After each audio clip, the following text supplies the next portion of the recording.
Good morning. We wanted to keep it easy. Reverend Kathryn McLeod couldn't make it on short notice, so Reverend Kathryn Cardinal has stepped in. And Reverend Kathryn does send her greetings, and her mother passed away on Thursday, so she's spending time with family, and that was one of her intentions through this process, as her mom has been ill for the last little while, that it would be a very sacred family time, and so I'm really happy to be able to step in to be able to help honor her request and her intention as her family goes through this particular experience.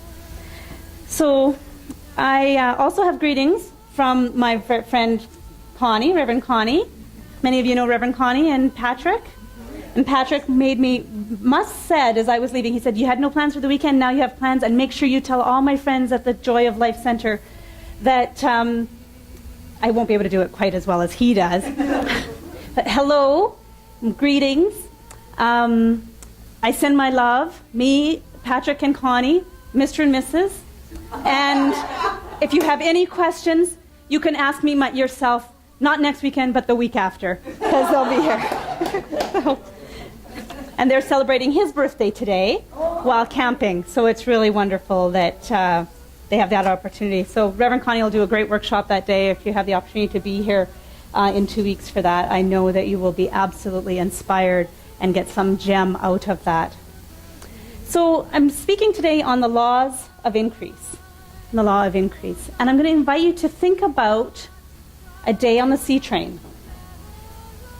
You are sitting there reading a book, maybe watching the scenery, and someone gets on with no pants on. And they kind of, what would your response to that be? And then you get to the next stop, and someone else gets on with no pants on. Underwear. There is underwear. But let me just clarify the picture in your minds. And you get to the third stop, and a third person gets on with no pants. This is something called the No Pants Subway Ride, and it's actually something that did happen in Calgary last year. I think Calgary might have participated for the first time last year in February. It also happens in the winter time, so people will be bundled up with their winter coats and hats and scarves and no pants. So what would the purpose of this maybe be for?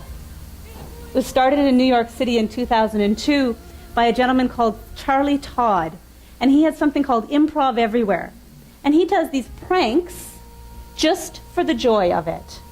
And I thought that would really settle in well for this particular center, the Joy of Life Center, absolutely expressing who and what they are.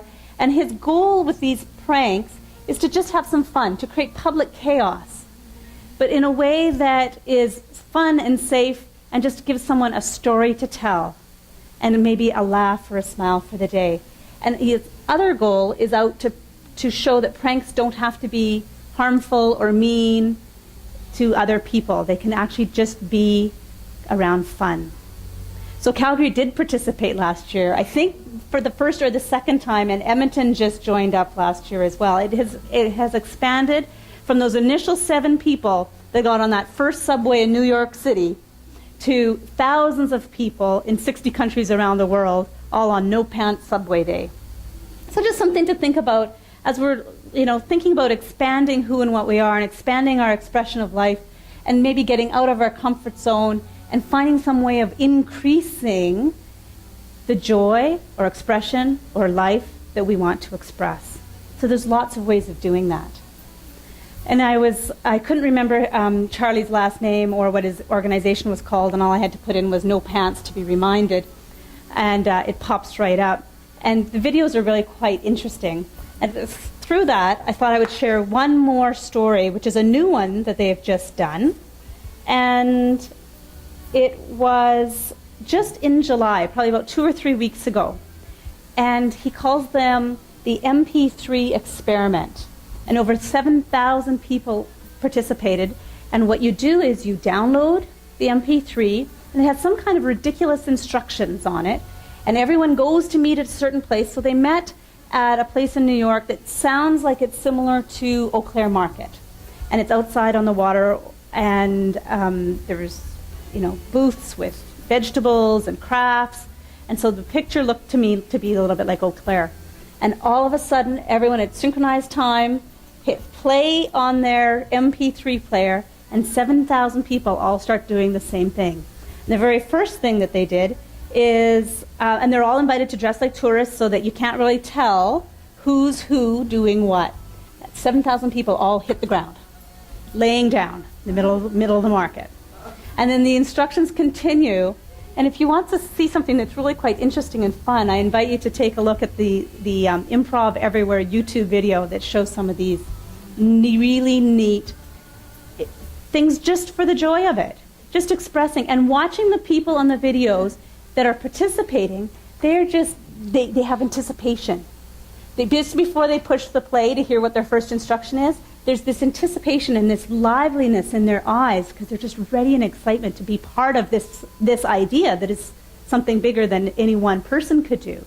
So after lying down and then getting up and then they followed some people, you have all of these people doing this absolutely large synchronized activity in the park, including everyone was invited to bring a dollar bill.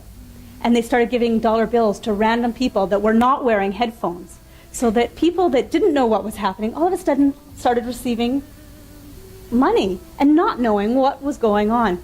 It is a fantastic video, and I think it's just a really neat way of being reminded of how simple things can allow us to see increase anywhere in our life. So I wanted to start with that idea. So increase. Increase is just is growing. It's about becoming bigger. And the actual definition talks about becoming greater in size, amount, or to degree, in degree. Most of us know that. So how would we want to express more of who and what we are? So most of us, what is it that we want in life? We generally want some kind of increase in some area of our experience. It might be in something physical or material, or it might be in some qualities of our life that we would like to express more of. Often when people get right down to what all the other things are, we often want more joy or happiness in our experience. And so let's talk about that a little bit. Life is always expressing more and more of itself. And it's doing that by means of each one of us. So when we get those neat, creative ideas within us, it's there's this divine urge within us that's wanting to express more of who we are, wanting to reveal more of who we are. I observe the laws of increase all around me. I see it in nature everywhere. In this year specifically, there's been lots of moisture, both in Calgary and in Edmonton.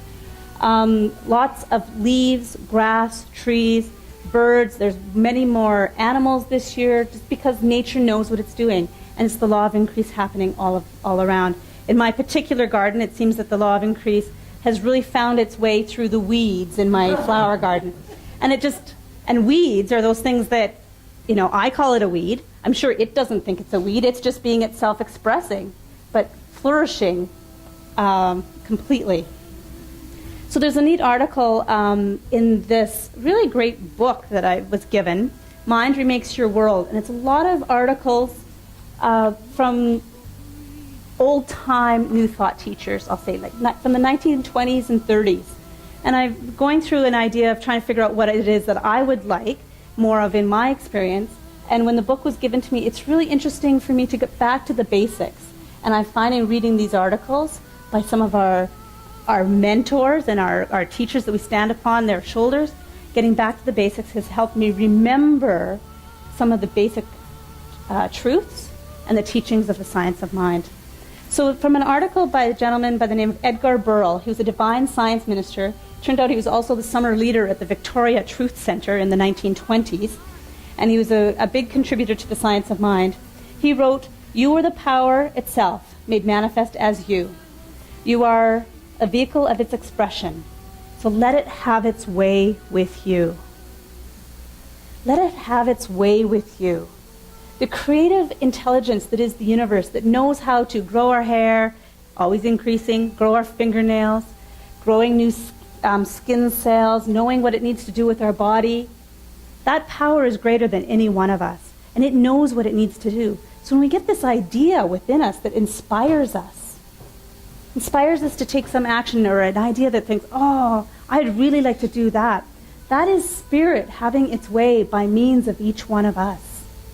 And so it's our opportunity to say yes to this increase in our experience. I would like to share a piece of one of the writings, which is in this article. It's the power of right ideas. The power of right ideas is always creative. It is the greatest power in the world, and it can become so for you. Every great and good thing was first an idea. The infinite mind conceives these perfect ideas, and man assists in their manifestation. This mind power is the only real power there is, and it must function creatively. What are you thinking? So will you become. What are you thinking? We teach that thoughts create. Our thoughts have power. Our mind has power. So what is it that we are creating? Because what we're creating, we're also creating increase of. Are we increasing more of that which we would prefer not to have in our experience? Or are we creating more of that which we would like to have? The mind is a mirror. Our life is a mirror. And it's the mirror of our inner workings and what we're thinking about. This is the basic teachings of the science of mind. So the challenge for us is to place no limit on principle. Sometimes our little mind we get this great idea or a small idea that we think, I don't think I could do that right now. And we place limit on principle. So the challenge for us is to know our own mind, to train ourselves to think about what it is we wish to think about. That way we can be what we wish to be. Feel what you wish to feel, and place no limit on principle. So what are we increasing? We may say that I want my life to be filled with life, energy, vitality, prosperity, abundance, relationships, friendships, and then we step right outside and we start telling our friend, blah, blah, blah, blah, blah, blah, blah, blah, blah. Which are we increasing? I have a personal story to share. It's kind of like this. I wanted something to be different. And it was a relationship with someone that it just was not going the way I wanted it to be going. And I'm thinking, I'm going to have to do this, and I don't want this, and I'm upset, and what am I creating more of? So a coach said to me, when you're thinking about this situation, how much percentage of time are you thinking about what is not going well? I said, maybe 80-20, maybe 90-10 to the not going well. And I know how this works. So as soon as he asked the question, I was like, okay. He said, so any time for the next 2 weeks, let's try an experiment. Any time for the next 2 weeks, any time that situation comes to mind, can you track how much time you're thinking about what you don't want and how much time you're thinking about what you do want? Yeah, I can do that. Well, it's an interesting thing when you start tracking your thinking. So I challenge you to think about something, maybe a situation that's not going the way you would like it to go, before I tell you what happens with the tracking your thinking part. Think of a situation that's not going the way you would like it to go. And I encourage you, maybe for the next 2 weeks, just jot down at the end of the day how much percentage of time you spent thinking about what you don't want compared to what you do want. So the coach asked me, he said, so just out of curiosity, what do you think might happen when you do this? And I laughed out loud because I said, I know what's going to happen. I teach this. Schmuck in the side of the head. And it shifts. It absolutely shifts. Because the minute we talk about this in business all the time. I have a background in business as well. When you start tracking something or counting something, something gets done. Something shifts and changes. If you want to, check and make the change in what we are experiencing from a business perspective, start reporting on it every week, see how you're doing. You'll absolutely have a shift one way or the other. So I'm writing it down. Well, the minute I start thinking about what I don't want, the thought comes to me, well, you're tracking this. So it becomes like 99% to what I do want, and 1% about what I don't want, because I'm now really conscious and aware of it. The minute I start thinking about it, I hear the voice going, you need to be tracking this. And it has transformed. It's not where I want it to be, but it has transformed the experience. Things are happening, the demonstrations are showing up that I'm not treating specifically about a thing, but it has shifted. I will get a call. I will get a note. I will get my friend showing up. It's like I haven't shifted much other than what I've been thinking about. I'm not going down the rah, blah, blah, blah story of woe is me. I can't believe this is happening. It's about shifting our thinking. It's absolutely that mirror of what's going on internally for me is showing up in my everyday experience.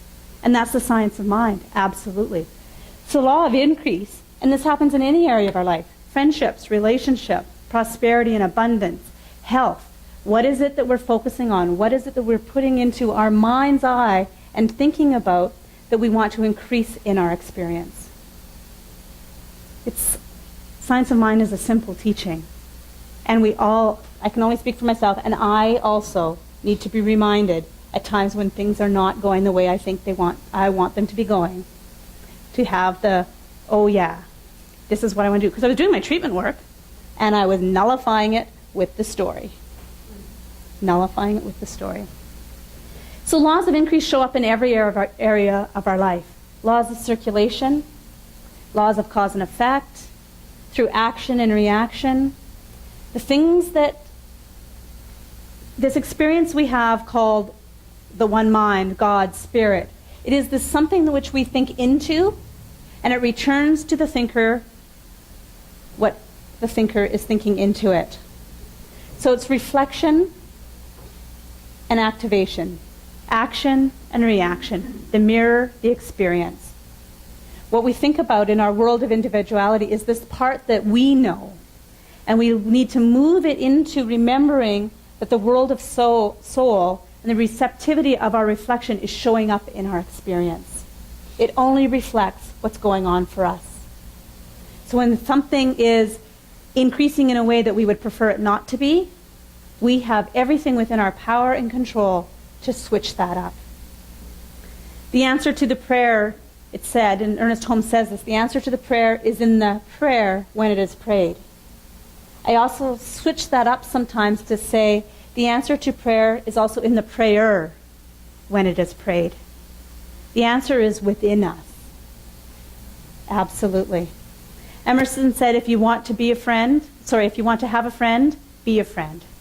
This is the law of attraction, law of correspondence in action. Be what I wish to have more of in my experience. So when I change that in my consciousness about being a friend, then the law of attraction kind of kicks in as well and starts to attract to me situations where there are more friends and produces the more friendship. Our lives are always in a constant state of supply. We see that always in nature. The birds are not wondering or worrying where their next meal is going to come from. They just live in this expectancy that their supply is there. Humans, or man, or women, or people, are the only being, animal, plant, that wonders or worries about where our supply is going to come from.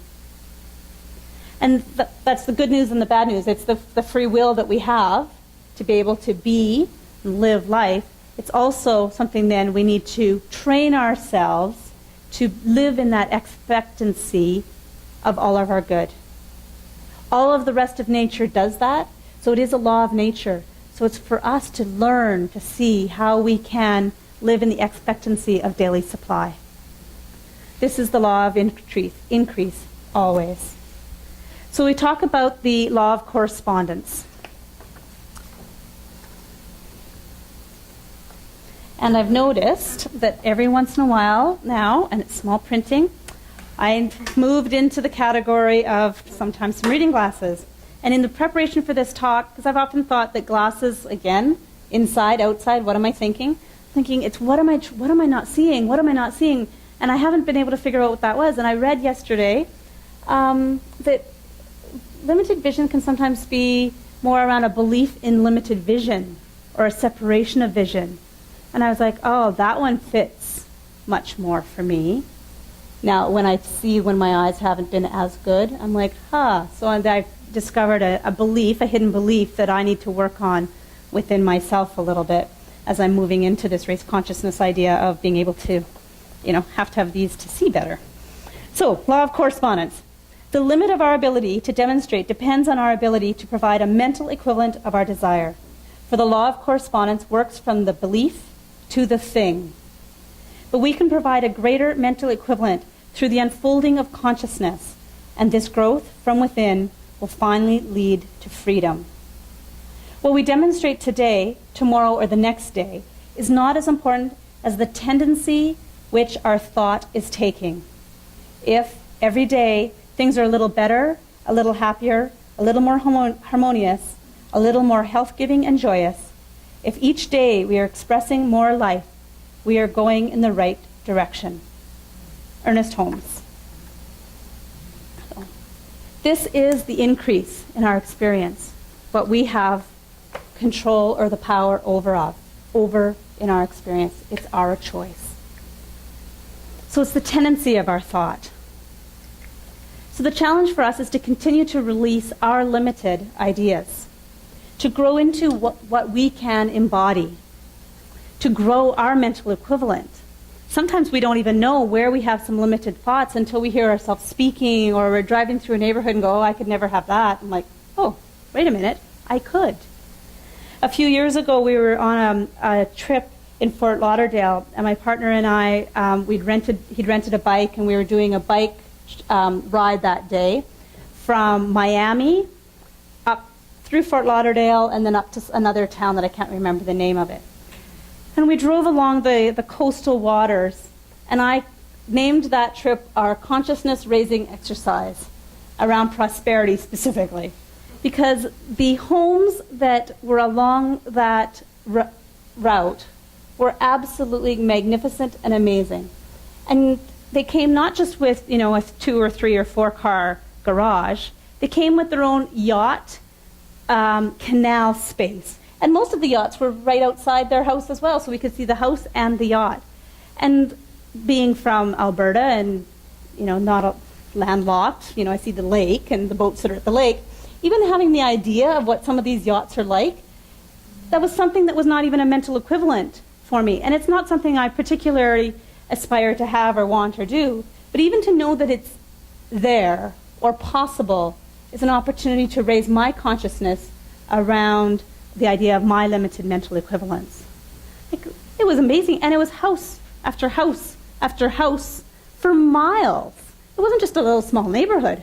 It was a real interesting experience to, be on the back of a bike, beautiful warm weather, watching these great houses. So the idea for us is to wonder, to explore where are our mental equivalents? Where can we embody more of what it is that we would like to have? How can we go out and figure out, well, where am I limited and limiting myself? There's one of the stories that Ernest Holmes is telling in one of these books talks about 4 people that come to a practitioner. Each of them had earned $5, $10, $20, and $50, respectively. Each of them had lost their jobs or were looking for no work, came to practitioners. Practitioner did the same treatment work with each of these 5 people. Each of them got a new job. Do you want to guess how much each of them was earning in their new position? $5, $10, $20, and $50. Because that was the mental equivalent that each of those people had in their experience about what it is that they could earn.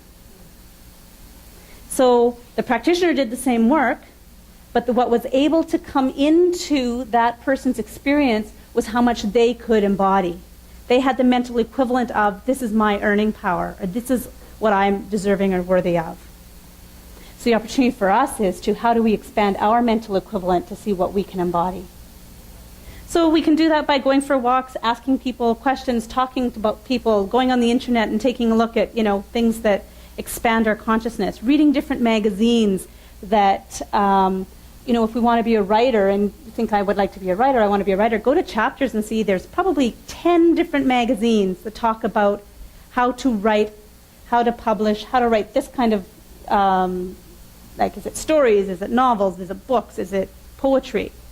That's the type of work that we can do to take the action to expand our mental equivalent, to be able to embody more so that as we are doing our inner work to get a bigger idea of who and what we are, to use the law of increase in something that we would like to experience for ourselves, we've now created a bigger picture of what types of things can flow into our experience.